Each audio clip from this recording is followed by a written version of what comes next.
할렐루야.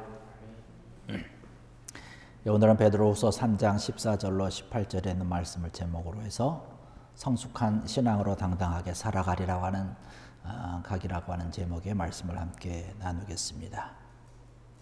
우리가 이 세상을 당당하게 살아갈 수 있는 비결 가운데 하나는 나의 믿음이 성숙한 것입니다. 내 믿음이 성장하고 성숙하여지면 이 세상에서 힘있고 당당하게 살아갈 수 있습니다. 지난 시간에 이어서 계속 말씀을 드릴 텐데요. 어떻게 우리의 신앙이 제대로 성장하며 성숙할 수 있을까? 지난 시간에는 바로 예수 그리스도의 은혜를 사모해야 된다라는 말씀을 했습니다. 하나님께서 우리에게 내려주신 그런 은혜가 여러 가지가 있지요. 그 여러 가지 것들, 또 앞으로 우리가 지나가면서 필요한 하나님의 은혜를 생각하고 사모하고 돌아보며 또 감사하는 그러한 신앙과 믿음의 길이 될 때에 나의 믿음이 점점 자라게 된다는 것이지요. 또 한 가지, 우리의 신앙이 자라고 신앙이 성숙해지기 위해서는 오늘 베드로 선생님께서 베드로 사도가 말씀하는 것처럼 그를 아는 지식 가운데서 자라가라라고 하는 것입니다. 바로 예수 그리스도를 깊이 알아가는 것입니다. 사실 베드로는요, 예수님의 제자들 가운데서 제일 먼저 부름을 받았지요. 소위 말해서 우리가 수제자라고 하는 이야기를 합니다. 그러니까 아마 성경에는 그렇게 기록되어 있지는 않지만 우리가 그냥 생각을 해볼 때에 베드로 성격이라든가 이러한 것을 봤을 때에 다른 제자들보다는 아마 좀 어깨에 힘을 주고 다니지 않았을까라고 하는 생각을 합니다. 왜? 내가 예수님이 가장 가까이에서 모시는 자고 또 예수님이 나를 가장 첫 번째로 불러주셨고 내가 그래도 예수님을 제일 잘 안다라고 생각했기 때문에 그런 것이죠. 그런데 우리가 너무나 잘 아는 것처럼 그렇지만 이 베드로가 사실 다른 제자들보다 더 격렬한 언어로 예수님을 부인하고 저주했던, 그리고 실족하고 타락하고 예수님을 애써 외면하면서 도망 다녔던 안타까운 모습을 또한 우리는 너무나 잘 알고 있습니다. 과연 베드로가 제자들 앞에서, 많은 사람들 앞에서 내가 예수님을 잘 안다라고 어깨를 으쓱이면서 다녔을 때에 정말로 베드로가 예수님을 잘 안 것이었을까라는 것이에요. 정말로 예수님을 잘 알았다면 그가 실수하고 또 상처를 가지고 실족했을 때에 예수님을 피해서 다니지는 않았을 것으로 생각이 됩니다. 왜냐하면 예수님께서는 우리가 여러 가지로 실수하고 우리가 상처가 있고 때로는 실족하고 이렇음에도 불구하고 예수님은 우리를 사랑하시고 또 용서하시고 용납하시는 분이기 때문에 그런 것이죠. 만약에 베드로가 예수님을 너무나 잘 알았다면 자기의 실수가 있었음에도 불구하고 예수님은 나를 용서하실 것이다는, 나를 용납하시고 나를 품어주실 것이라고 하는 사실을 알았을 것입니다. 그런데 그때는 알지 못한 것이에요. 그래서 도망 다녔던 것이죠. 나중에 알게 되는 것입니다. 그래서 그러한 모습이 자기 자신을 때로는 실망스럽게 만들기 때문에 편지를 써서 주님을 믿고 교회를 섬기는 그런 많은 사람들에게 나와 같은 실수를 하지 말라고 계속 강조를 하면서 이야기를 하고 있는 것입니다. 베드로후서 1장 2절의 말씀 보면 그렇게 말씀을 합니다. 하나님과 우리 주 예수 그리스도를 알므로 은혜와 평강이 너희에게 더욱 많을지어다. 할렐루야. 하나님을 아는 것이 참 중요하다는 거예요.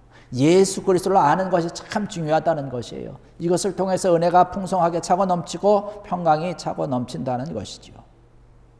하나님을 알아야 되고 예수님을 알아야 됩니다. 하나님과 예수님을 알므로 인해서 우리 가운데 하나님이 주시는 은혜가 풍성해지고 평강이 더 풍성해진다는 것이에요. 이런 것이 있으면 우리가 때로는 실족하고 때로는 실수해도 때로는 나에게 상처가 많아도 도망 다니지 않아요. 당당하게 살아가는 거예요. 힘있게 살아가는 것입니다. 왜? 예수님이 나를 용서해 주시고 용납해 주시고 내가 주님 앞에 나의 이 부족한 모습으로 달려갈 때에 예수님이 나를 품어주신다는 사실을 알기 때문에, 다 용서해 주신다는 사실을 알기 때문에 그런 것이지요. 아까 베드로후서 1장을 봤는데 8절에도 말씀 보면 이런 말씀이 있습니다. 이런 것이 너희에게 있어 흡족한즉 너희로 우리 주 예수 그리스도를 알기에 게으르지 않고 열매 없는 자가 되지 않게 하려니와 라는 말씀을 하고 있습니다. 우리 주 예수 그리스도를 알기에 게으르지 말라는 것이에요. 예수님을 알아가는 것에 힘을 쓰라는 것이에요. 이 베드로 사도가 우리에게 말씀해 주시는 것이 바로 그것입니다. 우리 신앙이 자라고 성숙해지고 여러 가지 상황과 형편 가운데서 우리가 흔들리지 아니하고 당당하게 살아갈 수 있는 것, 바로 예수 그리스도를 아는 것입니다. 예수님을 부지런히 알아가는 사실이죠. 그렇게 알아가야 되는 것입니다. 그러면 예수 그리스도를 우리가 어떻게 더 잘 알아갈 수 있을까요? 사실 이것은 우리가 신앙생활하고 믿음 생활하는데 가장 기초적인 것 아닙니까? 하나는 말씀입니다. 또 하나는 기도입니다. 이 말씀과 기도 이 두 가지예요. 하나님의 말씀, 성경 말씀을 통해서 우리가 예수 그리스도를 정확하게 알 수 있는 것이죠. 우리가 성경책을 보지만 성경이 두껍지만요, 전체 이 성경을 통해서 우리에게 주시는 것 사실 한 가지예요. 요한복음 5장 39절의 말씀 보면 예수님께서 친히 말씀하신 것입니다. 너희가 성경에서 영생을 얻는 줄 생각하고 성경을 연구하거니와 이 성경이 곧 내게 대하여 증언하는 것이니라. 성경은 예수 그리스도에 대해서 증언한다는 것이에요. 이것이 한 첫 번째 가장 중요한 초점 중에 하나입니다. 성경이 가지고 있는 그런 초점이에요. 성경이 결론적으로 이야기하고 있는 것은 뭐냐면 예수님에 대한 이야기를 하고 있는 것입니다. 그렇기 때문에 성경을 잘 알면 바로 예수님을 잘 아는 것입니다. 예수님에 대해서 잘 알기 위해서는 성경을 보아야 되는 것이에요. 그러면 예수님에 대한 정보를 많이 얻고 예수님에 대해서 너무나 잘 알고 있죠. 알 수가 있는데 성경을 읽지도 않고 예수님을 안다라고 얘기하는 사람들의 사실은 너무나 많이 있습니다. 내가 성경을 얼마나 가까이 하고 있느냐, 그 거리는 예수님과 나와의 거리 사이를 측정해 볼 수 있는 것입니다. 성경을 가까이 하면 예수님을 가까이 하고 예수님과 나 사이가 가까운 것이에요. 우리가 교회를 많이 다닌다고 해서 예수님을 잘 아느냐? 그렇잖아요. 성경을 얼마나 가까이 하느냐라고 하는 것입니다. 그래서 성경을 자꾸 봐야 되는 것이고 자꾸 읽어야 되는 것이고 성경에서 이야기하고 초점되어지고 있는 그런 예수님을 우리가 자꾸 가까이 하고 읽어야 되는 것입니다. 예수님을 아는 그런 방법, 말씀을 통해서 알 수 있고 말씀 속에서 예수님을 알게 되는데 예수님을 알아가는 그런 방법 가운데 또 두 가지를 생각을 해볼 수 있습니다. 하나는 특별한 체험이에요. 체험을 통해서 예수님을 알 수 있습니다. 그런데 사실 체험이라고 하는 것은 굉장히 주관성이 강하기 때문에 어떤 경우에는 그것 때문에 우리가 흔들릴 수 있다는 것이에요. 그 체험보다 중요한 것이 말씀입니다. 우리 기독교를 계시의 종교라고 얘기를 합니다. 그 얘기는 뭐냐면 하나님께서 말씀을 통해서 우리에게 하나님 자신을 계시해 주셨다는 것이에요. 그렇기 때문에 말씀을 봄으로 인해서, 말씀을 읽음으로 인해서, 말씀을 가까이 함으로 인해서 예수님을 알 수 있는 것이고 하나님을 알 수 있는 것입니다. 베드로도 사실 체험을 많이 하지 않았습니까? 예수님과 함께 다니면서 병든 자들 고쳤죠. 죄인도 용서해 주는 것도 보았죠. 아주 변화산에서 예수님이 변화되는 모습도 보았죠. 직접 자신이 물 위도 걸었죠. 죽은 자도 살리는 그런 경험을 많이 했죠. 그런 체험이 많았음에도 불구하고 베드로가 신앙의 견고히 섰습니까? 그렇지 않았어요. 체험을 많이 했음에도 불구하고 베드로가 지금 베드로전서 후서를 통해서 우리에게 강조하고 있는 것은 말씀입니다. 말씀을 지금 이야기하고 성경을 이야기하고 있는 것입니다. 가장 중요한 것이 말씀이라고 하는 것이에요. 흔들리지 아니하는 말씀을 통해서 예수 그리스도를 알아가는 것. 그렇게 될 때에 주님을 정말로 제대로 잘 아는 것이죠. 그러나 때로는 우리가 성경을 가까이 한다라고 하는 것이 때로는 어렵습니다. 성경이 어려워요. 사실 쉬운 게 아니지 않습니까? 근데 우리가 성경을 읽다가 사실 어려운 부분이 있고 힘든 부분이 있으면 사실 그냥 스킵하고 넘어가는 거예요. 그건 그냥 넘어가는 것입니다. 지나가는 거예요. 그것 때문에 고민할 필요가 사실은 없어요. 절대로 고민할 필요가 없습니다. 다 이해하려고 억지로 이해하려고 하지 않아도 됩니다. 오늘 우리가 본문으로 읽은 베드로후서 3장 16절의 말씀을 보면 그런 말씀을 하고 있습니다. 또 그 모든 편지에도 이런 일에 관하여 말하였으되 그 중에 알기 어려운 것이 더러 있으니 무식한 자들과 굳세지 못한 자들이 다른 성경과 같이 그것도 억지로 풀다가 스스로 멸망에 이르느니라는 말씀을 하고 있습니다. 성경을 읽다가 잘 몰라서 억지로 해석을 하게 될 때에 어떤 일이 발생되느냐? 여기 베드로 사도가 이야기하는 것처럼 멸망에 이른다는 것이에요. 이단에 빠진다는 사실입니다.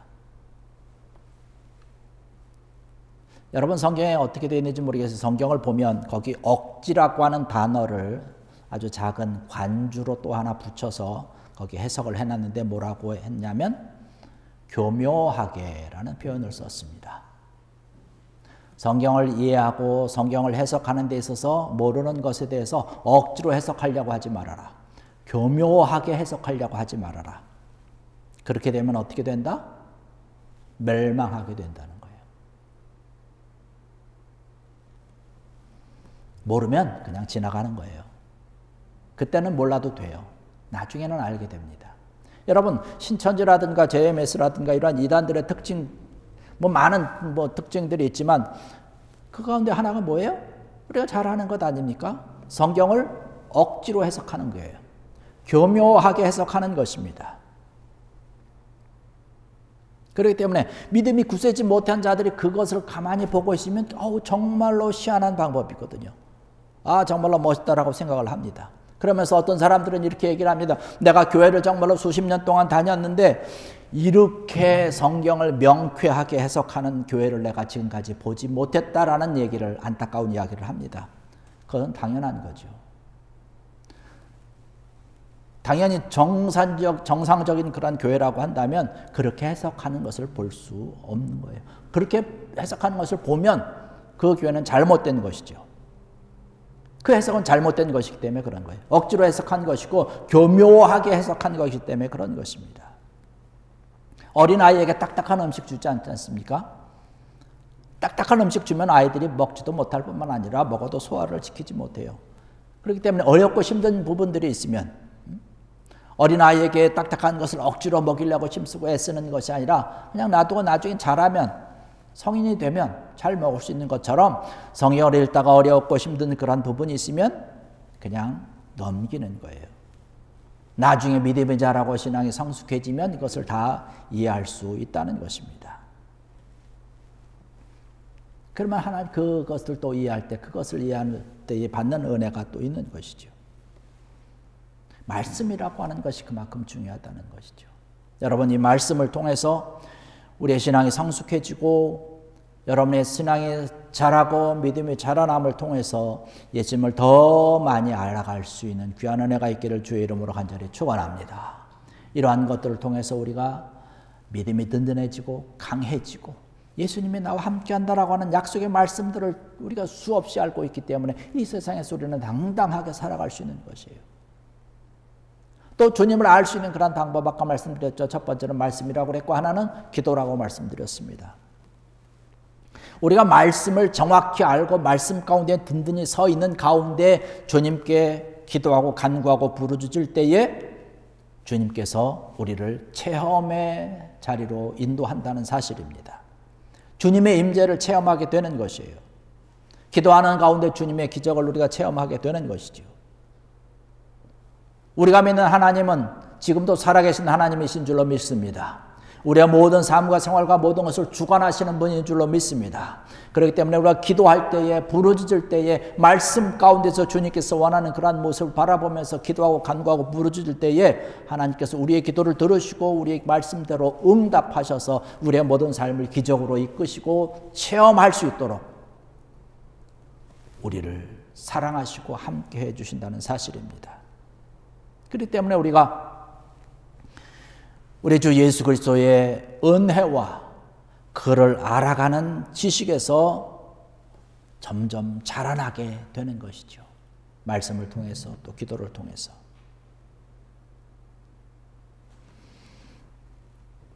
기도함으로 인해서 하나님을 체험하고 기도함을 통해서 주님을 알게 되고 어떤 객관적으로 알았던 그런 주님에서 이제는 말씀을 붙들고 엎드려서 기도하고 간구함으로 인해서 예수님의 임재, 주님의 임재를 체험하게 되고 인도하심을 체험하게 되고 그 모든 것들이 내 삶과 생활 가운데 그대로 나타나는 기적의 역사를 체험할 수 있다는 것이죠. 오늘 베드로 사도가 우리에게 말씀해 주심과 같이 정말로 주 예수 그리스도의 은혜를 더욱더 사모하고 감사하며 주님을 알아가는 그런 지식에서 더 풍성하여져서 말씀 가운데 바로 서고 기도로서 더욱더 주님을 알아갈 수 있는 귀한 여러분 되기를 주의 이름으로 간절히 축원합니다.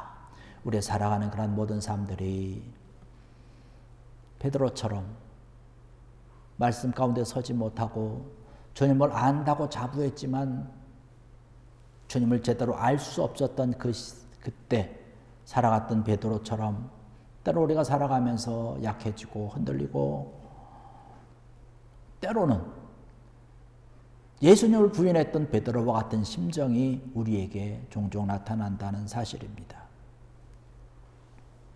그러나 그러한 무너진 모습으로 우리가 살아갈 수 없지요. 우리는 믿음 가운데서 당당하게 살아가야 될 줄로 믿습니다. 그러기 위해서 우리가 주님을 알아야 되는 거고 주님께서 나에게 베풀어 주신 은혜를 우리가 정확히 알고 또 앞으로도 베풀어 주시고 함께 하실 하나님의 사랑의 손길, 은혜의 손길을 우리가 감사하고 믿고 달려가야 되는 것이죠. 이러한 믿음이 있어야 되고 이러한 믿음과 이러한 신앙이 우리가 정말로 성장해야 되고 성숙해져야 될 줄로 믿습니다. 이러한 것들을 위해서 더욱더 말씀 가운데 기도 가운데 힘쓰고 애쓸 수 있는 귀한 여러분들 되길 원합니다. 그래서 우리가 이 세상을 살아가면서 이 광야 같은 세상 가운데서 정말로 믿는 사람으로서 하나님의 사람으로서 당당하게 주님을 믿으며 선포하며 감사하며 살아갈 수 있는 귀한 여러분들 되시기를 주의 이름으로 간절히 축원합니다. 기도하시겠습니다. 할렐루야. 아버지 하나님